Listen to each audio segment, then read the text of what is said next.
Hello बच्चों, कैसे हैं आप सब। आज मैं बीरबल और अकबर की एक नई कहानी सुनाऊंगी जिसका शीर्षक है बीरबल तानसेन विवाद। तो चलिए कहानी शुरू करते हैं। एक दिन तानसेन और बीरबल में कुछ विवाद छिड़ गया। वे दोनों अपने आप को एक दूसरे से गुणी बता रहे थे। बादशाह अकबर ने कहा, इस प्रकार तुम लोगों का विवाद नहीं मिट सकता। इसके लिए किसी को मुखिया बनाकर अपना न्याय करा लो। महाराज, आपकी बातें शिरोधार्य हैं। हम दोनों इस बात पर सहमत हैं, किंतु हमारी समझ में यह नहीं आ रहा है कि हम अपना मुखिया किसको बनाएं। कृपया आप ही इस विषय में हमें राय दें, बीरबल ने कहा। बादशाह अकबर ने उन्हें महाराणा प्रताप के पास जाने की सलाह दी।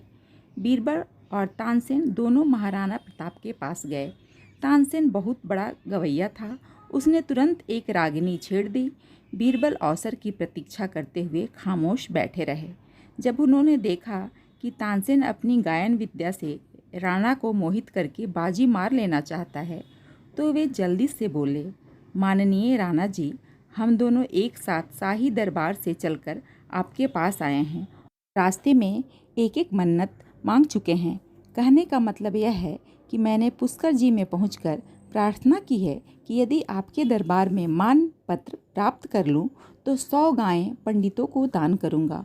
और मियाँ तानसेन ने ख्वाजा खिज़र की दरगाह में जाकर यह मुराद मांगी है कि मैं अगर राजा से प्रशंसा पत्र प्राप्त कर लूं तो वहां 100 गायों की कुर्बानी कराऊंगा। अब 100 गायों की ज़िंदगी और मौत आपके हाथों में है। आप चाहें तो उन्हें जीवन दान दें या वध कराएं। अगर जिलाने का विचार हो तब मुझे प्रशंसा पत्र दे दीजिए, और यदि 100 गायों को मरवाना हो तो तानसेन को दे दीजिए।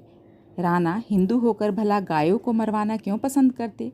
उन्होंने तुरंत अकबर को पत्र लिखकर भेजा, बीरबल नीतिज्ञ हैं, इनकी जितनी बड़ाई की जाए उतनी ही कम है। बेचारे तानसेन की गर्दन झुक गई। वह चुपचाप वहाँ से वापस हो लिए। अपने जीवन में फिर कभी उन्होंने बीरबल का सामना नहीं किया। बच्चों, कहानी यही समाप्त होती है। कहानी आपको कैसी लगी? फिर मिलते हैं एक नई कहानी के साथ। तब तक बाय बाय।